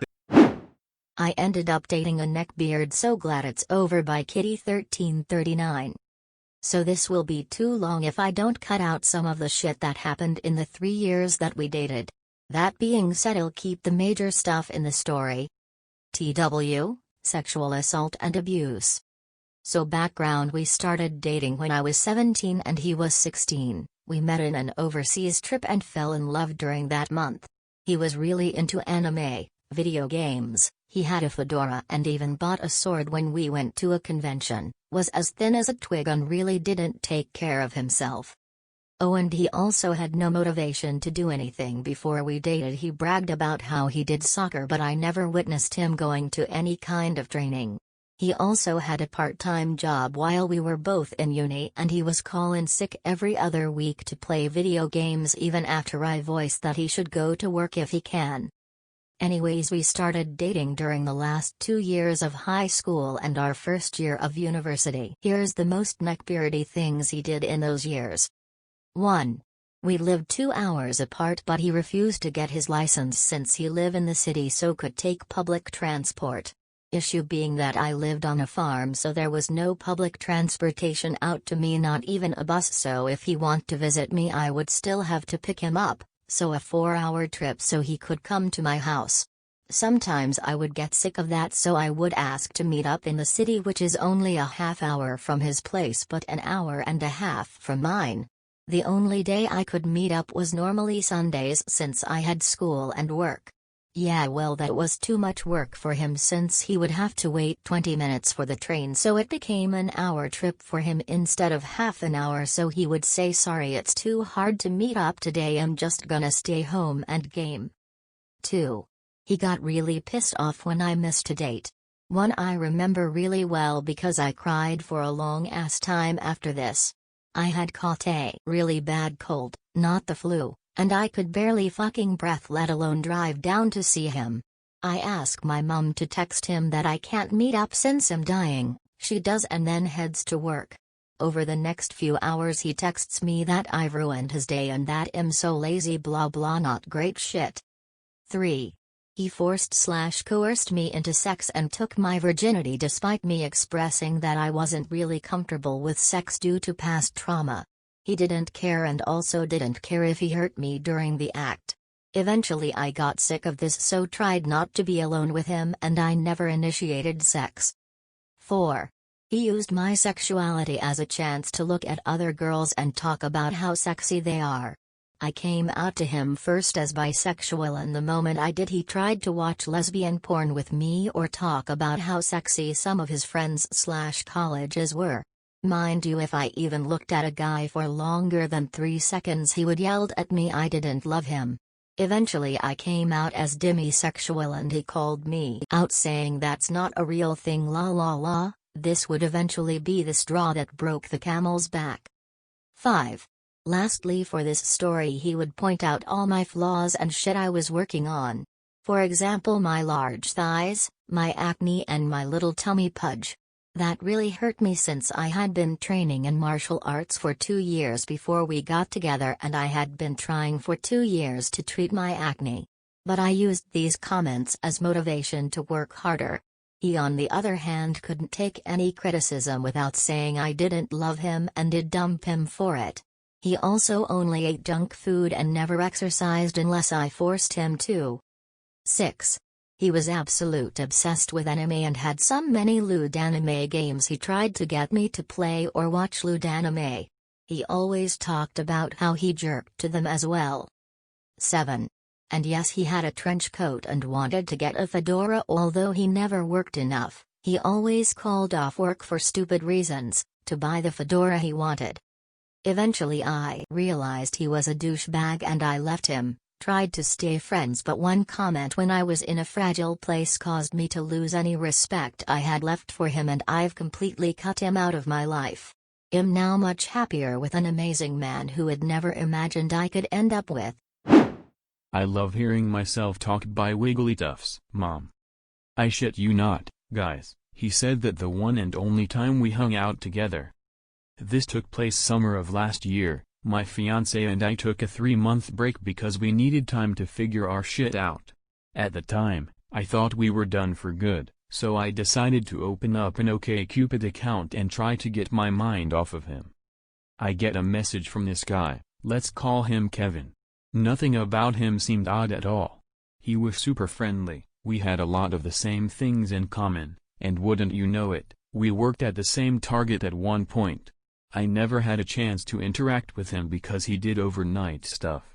So after some nice conversation, we agree to meet at the Starbucks by my house. I get there and he looks nothing like I thought he would. He looks like he has red pubes haphazardly glued on his face. He's almost as short as me, I'm 5 feet 2 inches, and he's extremely pale. The picture he posted must have been extremely old. It was him without a doubt, but holy crap. I didn't want to be rude, so I buy my coffee, so he in no way thinks it's a date, and I sit down to chat. He immediately starts talking about how his ex-girlfriend tried to stab him with a fork and run over his dog. Now he's wary of a relationship, but of course, if he were to date me, I'd be his queen. I threw up in my mouth when he said that, and he started talking about his vast anime knowledge. I hate anime, I know nothing about it, but I remained polite and let him go on. He tries asking me about my interests, but every time I open my mouth, he has something to say. I think I got maybe a handful of words in throughout this conversation. This is when he says, "I'm sorry if I'm rambling, I just think I'm a great conversationalist and I love hearing myself talk." That did it for me.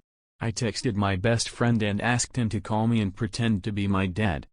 Kevin was talking so much, he didn't realize I was getting visibly more and more uncomfortable. He was talking about how pretty he thought I was, how he wanted to cuddle and put on his favorite anime for us to watch, and he kept talking about how his friends were going to be jealous of his hot girlfriend. He even went so far as to say, "Normally I don't date girly girls who wear pink, but I'm willing to make an exception for you." I have never wanted to peel my own skin off and just melt into the ground so badly until that point. I was both horrified and infuriated. My best friend finally saw my text and called me. I got up and walked away to get privacy, and I acted like I received the worst news of my life. I ran to the table to grab my purse and jacket, very quickly said something happened to my grandma, and I sprinted away from that Starbucks to my car, and that was quite a feat in flip-flops. Honestly, I gave Usain Bolt a run for his money, pun completely intended. That was my experience with a neckbeard, and I hope to never have that experience again. I also blocked him on my phone and deleted that OkCupid account as soon as I got to my best friend's house. A young maiden drops her coinage. A hero emerges. By jellomel. The cast. Me, a junior year computer engineering student. 21 years old, but stuck with chronic baby face. Without makeup I still look about the same as I did at 15. Stressed as hell about finals and not in the mood for any interruptions. Looking damn good in PJ pants, untidy hair, and an old tank top. Trench, the rare tall lanky neckbeard. I'd been cramming for finals all day yesterday, holing myself away in the library on campus at a table far back in the history section. I was blocked off from view of the rest of the library by bookshelves, and it was wonderfully quiet there, so I could focus on my work. Just a few minutes past midnight, I got hungry, and had the depressing realization that the only decent places to eat around me had just closed. Vending machine, it was then. I picked up my laptop and purse so they wouldn't get stolen, leaving all my books at the table to hold my spot, and headed to the library's basement to get some snacks. Once I reached the row of vending machines kept in a narrow, dimly lit hallway, I realized I didn't have any cash, so if I wanted any sweet M's I'd have to dig up some change. Balancing my laptop and oversized purse, I started digging around my bag for enough change. And of course, once I had a couple bucks of small change, I felt my laptop slipping from my arm. And since it was worth a bit more than $3.17, I dropped the change to grab the laptop. Now, this had been one of those shitty days that just left me extremely stressed and drained. Along with issues at home leaving me really worried about my family, I'd spent 7 hours studying that night, and was still feeling like I wasn't understanding enough. I wanted nothing more than to go to bed at that point, but I also knew I needed to get shit done. Now, dropping a couple bucks wouldn't have bothered me much on any other day, but at that moment, I just felt so tired and drained that I just stood there looking at the change scattered everywhere, mentally debating whether it was worth it to scrounge around on the floor to pick it all back up. I wanted those MMs, but that would mean bending over and picking it all up, and I was just too done for that. My blank staring at the floor was interrupted, however, by a nasally voice. "Ma'am, you have dropped your coinage." I was sure someone was joking with me at that point. That fake-sounding nasal voice? My coinage? I slowly turned around, to see who was trying to fuck with me. Surprisingly enough, it wasn't one of my friends. It was a guy I'd never seen before, wearing a long trench coat. He had the type of face that you could look at 1 second, and forget the next. Though I admit, it may just seem forgettable to me since I tried so hard to avoid eye contact with him and never got a good look. Yeah. I agreed, turning to walk away, a little weirded out by the guy who had seemingly come out of nowhere. He asked me to wait, and I do. I saw movement behind me and I looked back to see him crawling to pick up the change. It was everywhere. A lot of pennies and nickels too, so I quickly say you don't have to do that. Though the money's all yours if you want it. I wouldn't deign to take a lady's money. I insist, I shall purchase you whatever you wish. What I wished was to be the hell out of there, so I said nah, I gotta go. And I hurried back to the stairwell. I beat a very brave retreat right back up to the history section where I planted myself back down at my table to finish my work and forget the strangeness I just witnessed. After half an hour, I heard someone walk over to my table, which was surprising since it was way back behind rows and rows of shelves, in an isolated corner of the library. I look up to see a guy in a trench coat. Yes, the same guy. "May I take a seat, my lady?" he asked. I have to at least give him credit for not using the hated contraction. "I'm really trying to get some work done, and..." I began, trying to gently explain. I get distracted easily. He sat down. "Work? On which subject?" "Math." "Which?" "Discrete math," I answer grumpily and pop my earbuds in. "May I help you? I am quite skilled at mathematics."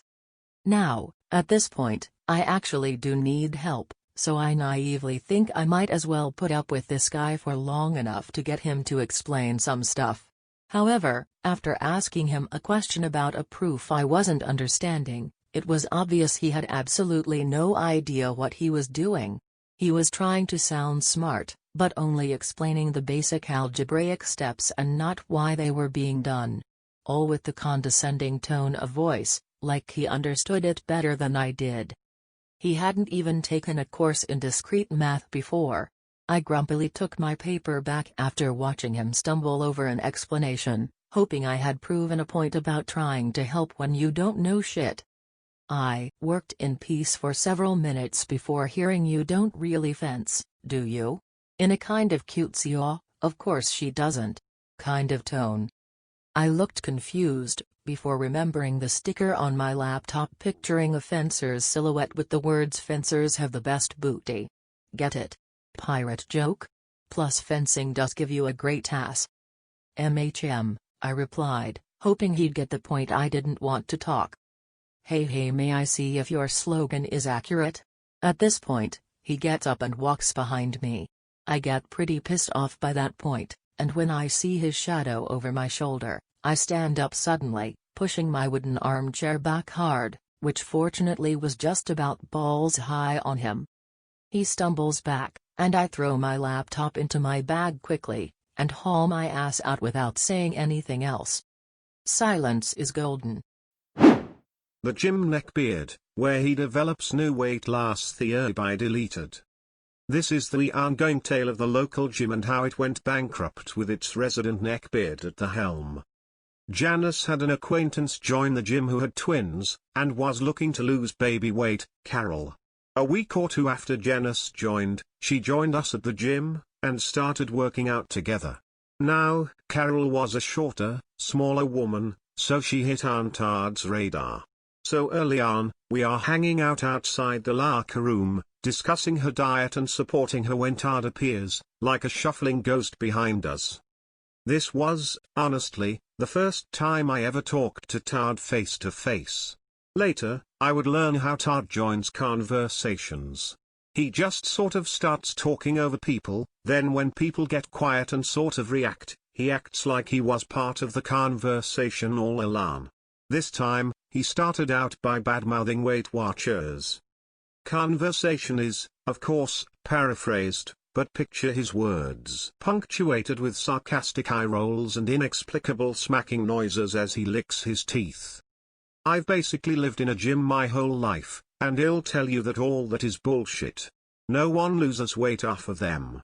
Then he adds, besides, the issue isn't fat. It's water. His gross baby face looks smug as hell at this moment, and he glances between the confused faces of the rest of us. I finally ask what he is talking about.